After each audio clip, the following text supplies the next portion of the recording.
আজি গৰুখুটি কৃষি প্ৰকল্পত উপস্থিত হৈ প্ৰকল্পটোত নৱনিৰ্মিত ভাগৱত নামঘৰ ৰংগমঞ্চ দলং পশুপালন গৃহ শুভ উদ্বোধনকে আদি কৰি কেইবাটাও উন্নয়নমূলক প্ৰকল্পৰ শুভাৰম্ভণি কৰে মুখ্যমন্ত্ৰী হিমন্ত বিশ্ব শৰ্মাই।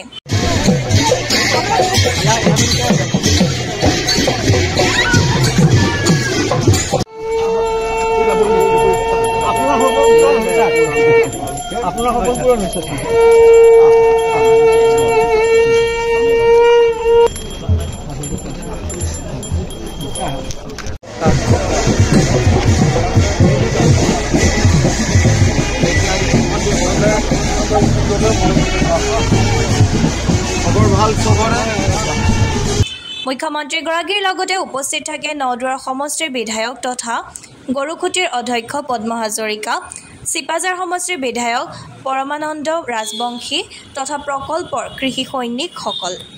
আজি অসমত যদি 1951 চনৰ ডেমোগ্ৰাফি চাই আৰু আজিৰ ডেমোগ্ৰাফি চাই ই এনেকুৱা এটা পৰ্যায় পাইছেগৈ যে এতিয়া আমি অসমীয়া আৰু 10 বছৰত ইয়াত সংখ্যালঘিষ্ঠ হ'ম। হিন্দু 10 বছৰৰ ভিতৰত অসমত সংখ্যালঘিষ্ঠ হ'ব। এটা হেৰাই যাব বিচৰা জাতিক আমি পুনৰ তাৰ জীৱন উদ্ধাৰ কৰিব লাগিব আৰু সেইকাৰণে আজি এটা আমি নতুন সংকল্পলৈ আগবাঢ়িছোঁ। যোৱা 4টা বছৰ সন্তুষ্টিৰ 4টা বছৰ আছিল, বহুত কাম হ'ল। 21ত যদি গৰুখুটি, 25ত পাইকান, আমি থমকি ৰোৱা নাই। আমাক হতাশ কৰিব চেষ্টা কৰা হৈছিল, হতাশ আমি হোৱা নাই। থমকাব চেষ্টা কৰিছিল, আমি থমকি ৰোৱা নাই। 1,29,000 বিঘা মাটি আমি উদ্ধাৰ কৰিছোঁ।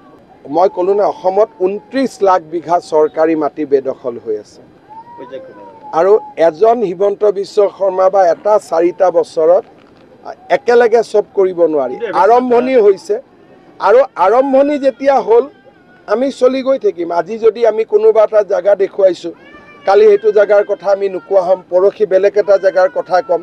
আল্টিমেটলি টাৰ্গেটটো 29 লাখ বিঘা আৰু আমি কৰিব পাৰিছোঁ 1,29,000। জাতীয় ঘাইপথৰ দাঁতি আনকি আমাৰ ঘৰৰ মুধচতে আছে। কিমান স্বাধীনতা সংগ্ৰামীৰ মাটিটো দখল কৰি বহি আছে, কিমান শ্বহীদৰ মাটি দখল কৰি বহি আছে। গতিকে সমস্যাটো বহুত ডাঙৰ আৰু যদি আপুনি অপৰিকল্পিতভাৱে কৰে, একেদিনাই কোৰ্ট কাছাৰী আহি আপোনাক ৰখাই দিব। তেওঁলোকৰ কথা তাত মই কি কমেণ্ট দিব লাগে? আমাৰতো এইবিলাক কথা নাই একো। প্ৰথম কথা, মই এইবিলাক ইমান নাচাওঁ। মোৰ চকুটো চৰাইৰ চকুটোত মোৰ দৃষ্টি আছে। গতিকে আগে পিছে কি হৈ থাকে মই এইবিলাক নাচাওঁ আৰু অসমৰ মানুহৰ মৰম চেনেহ আমাৰ প্ৰতি ইমান আছে যে সেইবিলাক চোৱাৰ প্ৰয়োজনেই নাই আমাৰ কাৰণে। ইতিমধ্যে কৈছে যে কোনোবাই যদি কয় যে অমুক অমুক, তেওঁৰ গাঁৱতে গৈ আমি তাক প্ৰমাণ কৰি দিব পৰা অৱস্থাত আছোঁ যে আমি ৰাইট পইণ্টত আছোঁ। গতিকে আমাৰ বুকুত ইমান সাহস আছে যে আমি কথাই নাই। খালি মই ক'লোঁ নহয়, মোৰ জীৱনৰ লক্ষ্য হৈছে চৰৈৱতী চৰৈৱতী, আগলৈকে গৈ থাকা। এইবিলাক কথালৈ এইবিলাক আপোনালোকৰ কাৰণে নিউজ, মোৰ কাৰণে নিউজ নহয়। এইবিলাক আপোনালোকক টিভিত পইণ্ট লাগে, এইবিলাক সুধি থাকিলে আপোনালোককো তাৰ পৰা ভাল পায়, এইবোৰ আপোনালোকে। কিন্তু সেইবিলাক মুখ্যমন্ত্ৰী আৰু হিমন্ত বিশ্ব শৰ্মাক সোধা এইবিলাক প্ৰশ্ন হয়নে নহয়, ৰাতি গৈ আপোনালোকে নিজে চিন্তা কৰিব।